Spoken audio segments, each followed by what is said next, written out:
김형준 명지대 교수, 이종훈 평론가와 함께 계속 얘기 나눠보도록 하겠습니다. 자, 지금 교수님, 지금 화면에 계속 이제 본회의장의 모습이 나오고 있습니다만 전반적으로 어떻게 들으셨습니까? 일단 대통령께서 모두의 얘기한 것과 마찬가지로 추경 예산과 관련돼서 집중해서 그 이유와 설명 그리고 협조를 부탁을 하지 않았었습니까? 예. 저는 일단은 대통령이 자주 국회에 와서 이렇게 소통하는 모습은 굉장히 바람직하다고 봐요.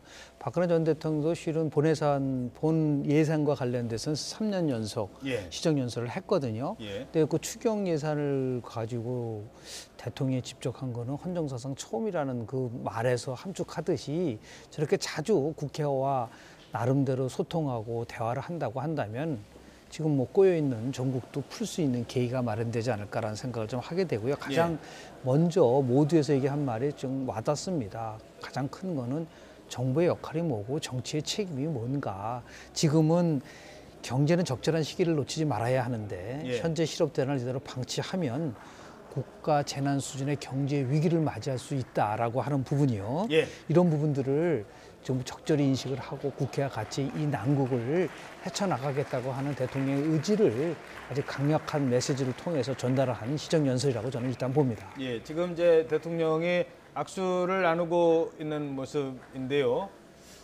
앞서 그 여당 의원들, 정우택 의원과 또는 서청원 의원 등 그 야당 의원들과도 악수를 나누고 지금은 박지원 의원이라든가 또 이쪽 여당 의원들 또 국민의당 의원들과도 악수를 나누고 있습니다. 이렇게 맨 뒤로 한 줄을 쭉 가는 이유가요. 본회의장 의원석의 마지막 뒷줄이 보통 3선 이상 중진급 의원들의 좌석입니다. 중진 의원들과 일일이 악수를 나누고 또 유승민 의원, 또 이정현 의원 같은 경우는 직접 일어나서 심상정 의원 악수를 나누는 모습 볼 수 있습니다. 첫 번째 시정연설, 물론 본 예산은 아닙니다만 추가 경정 예산입니다만 시정연설은 만큼 비교적 화기애애한 분위기로 연설을 마친 것 같습니다. 자, 대통령의 그 발언 중에서 눈에 띄는 대목이 몇 개 있었습니다. 지금 특단의 대책이 없으면 한 세대의 청년들을 잃게 될 것이다. 뭐 이런 발언도 있었습니다. 그리고 무엇보다도 지금의 세대가 부모들보다도 더 못 살게 되는 첫 번째 세대가 되지 않을까 하는 걱정이 앞선다라는 지적도 있었습니다. 이를 바라보는 부모님 세대를 생각해서라도 일자리 대책만큼은 여야가 따로 뭐 생각할 것 없이 협력을 해서 협치의 본 모습을 보여주자라고 하는 것 같습니다. 사실 대선 기간 때부터요. 일자리만큼은 일자리 대통령이 되겠다 얘기를 했었던 것이고 또 업무 지시 1위도 일자리위원회 만드는 거였지 않습니까? 문재인 대통령의 가장 강한 정책, 첫 번째 정책, 일자리. 추경이 통과 안 되면 사실상 힘든 것 아니겠습니까? 그렇죠. 업무 지시 1호 아닙니까? 추경안, 그때 일자리 추경안 얘기 벌써 그 시점에서 이제 언급을 했던 것이고. 그러니까 취임하자마자 제일 먼저 착수한 일이 일자리 20대 국회에서 일이라는 거죠. 그렇기 때문에 이거를 이제 문재인 대통령으로서는 의지를 가지고 이제 추진하지 않을 수 없는 그런 그 상황인 것이고요. 그런데 사실은 일자리 공약 같은 경우에는 다른 대선 후보들도 다 사실은 많이 공약들을 했습니다. 이게 굉장히 심각한 문제라는 것도 함께 다 인식을 했던 거고. 그래서 오늘 문재인 대통령이 시정연설 모두에 그러니까 이 일자리 추경의 필요성을 얘기하면서 그 부분 함께 언급을 했죠. 그러니까 우리 모두가 일자리는 굉장히 중요하다라고 얘기했던 바다. 그러니까 이제 야당도 이걸 협조하는 게 좋겠다라고 이제 얘기를 한 거고요. 그리고 저는 오늘 이제 시정연설을 들으면서 두 개의 단어가 특히 딱 와서 이제 닿았는데요. 긴급 처방이라고 하는 것과 직무유기라고 하는 표현이었습니다. 그러니까 이게 굉장히 필요한 지금 절박한 상황이기 때문에 긴급 처방이 필요한 그런 상황이고 만약에 이 지금 세수도 좀 더 추가로 확보되고 이렇게 예산이 좀 약간 남아 있는 상황인데도 이거를 이 지금 일자리 분야에 투입을 안 한다는 것은 결국 직무유기다라고 지금 이야기를 했거든요. 그러니까 이거는 사실은 상당히 그 야삼당을 의식하는 그런 측면도 없지 않아 있습니다. 그러니까 이거는 여야를 떠나서 또 뭐 대통령도 그렇지만 국회의원들도 이 문제는 그냥 넘어갈 수 없는 상황이다라고 하는 그런 부분을 좀 강조한 점이 조금 눈길을 끕니다. 그 가장 헌정사상 첫 추경 연설이면서 동시에 역대 대통령 중 가장 빠른 취임 이후 시정연설 있지 않았습니까? 이게 그 소통에 큰 영향을 미칠 수 있겠죠? 어떻게 보십니까? 대통령이 취임한 날 바로 제1야당 자유한국당을 방문하지 않았었습니까? 예. 그리고 더 나아가서 여야 원내대표를 청와대로 초대를 해서 당시에 정말 화기애애하게 협치를 강조를 했었던 부분들, 예. 지금 대통령의 지지도가 상당히 이제 높게 나타나는 여러 가지 이유 중에 하나가 예. 격이 없는 소통을 얘기를 하고요. 그리고 예. 협치를 얘기를 많이 하고 있는데요. 가장 중요한 것은 그동안 보면은 이제 청와대가 국회를 일종의 행정 독주적 사고에 빠져서 실은 국회를 경시했었던 부분들이 많았었어요. 예. 근데 그런 면에서 봤을 때 대통령이 34일 만에 직접 추경 예산을 가지고 시정연설을 하기 위해서 왔다라는 것은 그만큼 절박함도 있지만 국회와 국민의 대표기관을 존중하는 마음도 저는 함께 있다고 봅니다. 그래서 오늘의 핵심은 뭐 청문회에 대한 그 돌파를 마련하기, 그건 저는 그렇게 큰 비중을 두고 있지는 않다고 봐요. 예. 조금 전에 우리 이 박사님 말씀하신 것처럼 이 절박한 상황에서 만약에 정치권과 정부가 역할을 하지 않는다면 그건 바로 직무유기다라는 부분들이 아직 절박하게 느끼고 있는 부분들이 있는 것이 아닌가 생각이 좀 들고요. 예. 소득 불평등에 대한 거를 뭐 통계 수치를 가지고 뭐 여러 번 제시를 했지만은 하위 20%의 소득은 작년 5.6% 줄었고 상위 20%는 무려 2.1% 늘었다는 거는 거의 8% 정도의 그러한 그 차이가 나고 있는데요. 이것이 방치를 해두면 정말 국가로서는 큰 재난 수준으로 갈 수 있다라고 하는 부분에 대한, 이것을 결국은 정부가 주도해서 무조건 정부가 끌고 가는 시대는 이제는 지났다. 결국은 그래서 마지막 부분이 저는 굉장히 관심이 있어요. 어떤 거요? 국회와 정부, 예. 그리고 여당과 야당, 예. 그리고 더 나가서 공공부문과 민간, 이 서로 다 다른 주체들이거든요. 이 주체들이 서로 협력을 해서 나가면은 이 난국을 극복할 수 있다. 근데 과거는 보면 무조건 정부가 주도해야 되고, 예. 무조건 여당이 끌고 가야 되고, 그리고 공공부문에 대한 강조를 하면 이렇게 가지고 갈 때는 하나 얘기하면 절론발이가 될 수가 있는데 예. 균형을 통해서 협치의 시대를 가져간다고 한다라는 그 인식이 결국은 시정연설문 마지막에도 배어나왔다 볼 수 있겠습니다. 예. 자, 내용을 뭐 어려운 내용이니까요. 저희들이 뭐 경제 전문가가 아닌 만큼 하나하나 짚어보긴 어려운데, 그래도 일자리 추경이면 그러면 뭐 어디에 쓰는 거지라는 부분들을 제가 좀 이렇게 쭉 들어봤는데요. 살펴보니까 먼저 소방관과 관련해서는 2교대에서 3교대로 전환이 됐지만 인력 증원이 없었다. 그래서 소방관 법정 인원에서 턱없이 부족한 만큼 소방 특히 구조대원에 대한 얘기들이 있었습니다. 아마 소방관과 구조대원에 대한 예산 지원이 이루어질 것 같은 느낌을 주는 대목이었습니다. 그리고 두 번째는 복지공무원인데요. 한 달 간격으로 올해 3명의 복지공무원이 스스로 목숨을 끊은 일이 있었다. 살인적인 업무량과 감정노동에 시달리고 있었다라는 부분을 강조했습니다. 복지사들 그리고 근로감독관 얘기도 했습니다. 근로감독관 한 명이 1,500개 사업장을 담당하고 있다. 최저임금 어떻게 찾아내겠느냐. 엄두도 안 난다. 이런 얘기도 있었습니다. 결국 소방관, 복지공무원, 근로감독관, 그리고 경찰관, 부사관, 군무원, 집배원, 가축 방역관 등 민생 현장에서 일할 수 있는 공무원들 12,000명, 중앙공무원, 지방공무원 12,000명 충원하겠다. 그래서 민생 서비스를 개선하겠다라는 부분이 오늘 그 여러 그 강조된 부분 중에 가장 핵심이 아닐까 이렇게 싶은데요.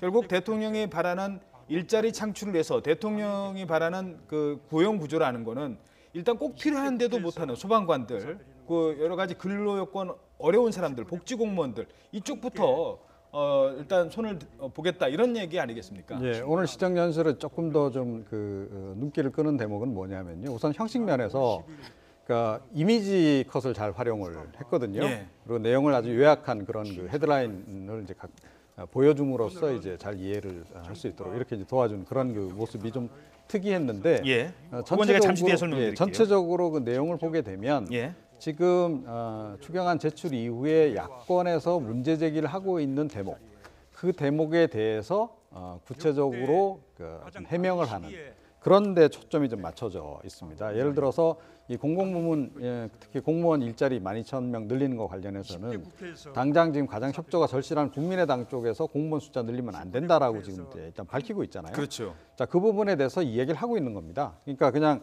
탁상 행정이나 하는 그런 공무원을 늘리는 게 아니고 현장 공무원을 늘리는 그렇죠. 거다라고 하는 점을 이제 구체적으로 수치를 들어서 아하. 이제 설명을 하는 거죠. 예. 자, 그렇게 설득 위주로 지금 이제 전체적으로 내용이 구성이 돼 있는 것, 그것 또한 좀 눈에 좀 띄는 지점이었다 이렇게 생각을 합니다. 그렇죠. 그러니까 공무원 늘린다고 그래서 우리가 생각하는 뭐 한번 저기 임용이 되면 계속 뭐 가는 그런 공무원만 생각을 하는데, 그러니까 뭐 연금도 줘야 되고 부담만 생각하는데, 그런 공무원들뿐만 아니라 우리 현장에 보면 소방 공무원이라든가 정말 필요한데도 지원이 안 되는, 그래서 최근에 또 소방 공무원들을 직접 찾아가서 네, 방문해서 그렇습니다. 만나지 않았습니까?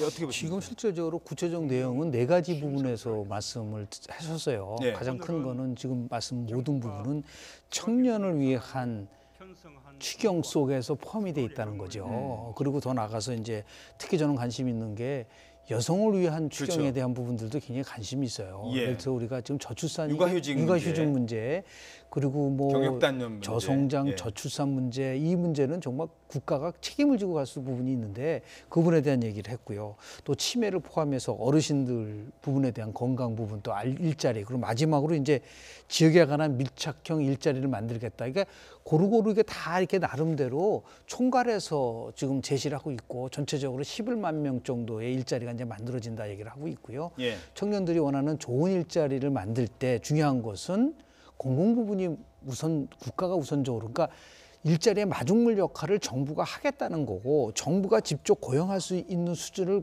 끌고 나간다면 그것이 일종의 스피로버 효과, 파급 효과를 통해서 민간 부분까지 확대할 수 있지 않겠는가라는 거는, 이게 이제 1930년대 대공황 시절에 루즈벨트가 당시에는 이제 작은 정부를 얘기했었던 것을 아주 파괴시키면서 정부가 직접적으로 나서서 당시 뉴딜 후보 때부터 짓고 그랬지 않아요. 예. 그러한 부분 속에서 연장선상에서 봐야 되는. 그러니까 결국은 지금은 대공황은 하지만 그거에 못지않은 경제적 위기라고 한다면 그건 결국은 국가가 우선적으로 나설 수밖에 없다는 것을 통계와 나름대로 이것이 어떻게 우리의 삶과 직결될 수 있느냐는 것을 얘기를 했기 때문에, 나름대로 물론 이제 국회 차원에서의 치열한 심사가 있을 수 있겠으나 큰 틀 속에서 보면은 우선 일자리를 만든다는 데 대해서 많은 공감대가 있지 않나라 생각을 하게 됩니다. 예.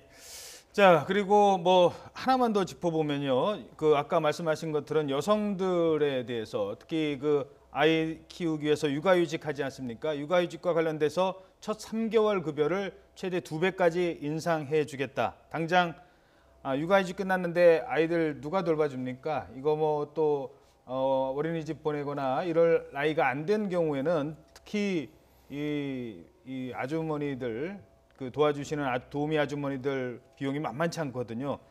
당장 돌봐줄 사람이 없기 때문에 눈앞이 캄캄해진다. 이런 것들까지 일일이 지적을 했습니다. 그리고 내용적인 면은 그렇고요. 제가 형식적인 면을 하나 앞서 이종원 평론가님이 지적을 하셨는데요. 대통령의 연설을 보셨습니다만 지금까지 조금 다른 게 하나 눈에 띄었던 게 프리젠테이션 화면이 대통령 연설 옆에 나타나는 모습이었습니다. 그래서 저는 개인적으로 이게 어떤 뭐 국회 방송 차원에서 이런 식으로 시작을 했는가 했는데, 아예 연설문을 썼을 때요. 이 스튜디오에서 제가 이 화면을 좀 볼 수 있을까요? 이게 제가 들고 있는데 대통령의 이게 연설문입니다. 아예 연설문의 내용을 보시면 이게 프리젠테이션이 나와 있어요. 이게 지금 흑백이라 그런데요. 이 내용이 뭐냐면 면접이라도 한번 봤으면 좋겠어요. 이런 아주 감성적인 측면을 죄송합니다. 이렇게 내려야겠네요. 감성적인 측면을 자극하는 부분들이 대통령의 지금 화면 보여주시죠. 지금 화면에 바로 옆에 이렇게 나오지 않습니까? 그러니까 대통령의 연설을 지나가면서 뭐 듣고 많은, 뭐 관심 없는 사람 듣고 많은 그런 내용이 아니라 저렇게 프리젠테이션을 통해서 핵심 내용을 꼭꼭 짚어서 듣는 사람들에게 전달력을 높이려 했다는 측면도 지금까지 우리가 봤었던 대통령의 시정연설에서는 없었던 그런 측면도 있었죠. 그렇죠. 그러니까 저거 역시 이제 소통 노력이라고 이제 봐야 되는 거죠. 예. 그러니까 물론 이제 이 연설 내용을 들으면 다 이해는 할 수 있습니다만, 이 연설이라고 하는 게 이제 많이 듣다 보면 집중도가 아무래도 떨어지잖아요. 예. 그럴 때 저런 이미지 컷이 이제 상당히 효과가 있는 거죠. 특히 오늘 이제 초반부에 보면 특히 이제 아주 굉장히 좀 감성을 자극하는 그런 이미지 컷을 넣어서 집중도를 좀 높이는 그런 것이었고, 이제 후반부로 가면서는 그 핵심 내용들을 정리해서 그 글자로 정리를 해서 딱 한눈에 보여주는 그런 것이 좀 색달랐습니다. 예, 하나만 더 짚어보죠. 지금 그 야당 의원들 화면 지금 볼 수 있을까요? 아까 국회 본회의장에 있었던 야당 의원들의 화면인데요. 과거에는 그러니까 자유한국당 의원들은 사실 그 노트북 앞에 메시지를 안 남겼는데 오늘 연설 때 보니까 그 자유한국당 의원들이요. 그러니까 아마 강경화 그 후보자와 관련된 내용인 것 같은데요. 앞에 이제 대통령이 연설할 때 전체 그 이게 생중계되는 화면이기 때문에 의원들도 특히 야당 의원들도 나름 전략을 가지고 입장을 했을 것 같습니다. 박수를 몇 번을 칠 건지 기립을 할 것인지 이런 것들도 다 야당 의원들의 전략 가운데 하나인데 그중에 하나가 노트북 앞에 잠시 뒤에 나오겠습니다. 이게 저희들이 미리 편집한 화면이 아니라서 이렇게 구호를 지금 나오네요. 권성동 의원 앞에도 있고요. 뭐 지금 이렇게 있습니다. 조금 색다른 모습이에요. 뭐 이제 9년 만에 이제 정권이 여야가 공수가 교대됐다는데 예. 누차 얘기를 하지만 의회 과정 속에서 의원들이 국민의 대표들이 저런 식으로 이렇게 되면 시위하는 것은요. 로텐도홀 가서 이렇게 어떤 때는 또 뭐 시위하는 경우도 시위 있고 비슷하게 하고. 더 나가서 저렇게 본회의장에서 한다는 것은 과거에 물론 야당이 만들어 놓은 것이었는데요. 지극히 바람직하지 않고요. 대통령에 대한 뭐 단순한 예의를 넘어서서 의원분들은 국민이 뽑은 대표지 않습니까? 예. 그런 부분들은 다양한 방식을 통해서 예를 들어서 뭐 대정부 질문도 있고 또나 상임위 차원에서의 토론도 있고 했는데 저렇게 본회의장에서 시위하는 것은 별로 바람직하지 않다고 봅니다. 예, 알겠습니다. 네, 지금까지 일자리 창출 추경 예산안 협조를 위한 문재인 대통령의 첫 번째 시정연설 함께 보셨습니다. 김형준 명지대 교수, 이종훈 평론가와 얘기 나눴습니다. 오늘 말씀 고맙습니다.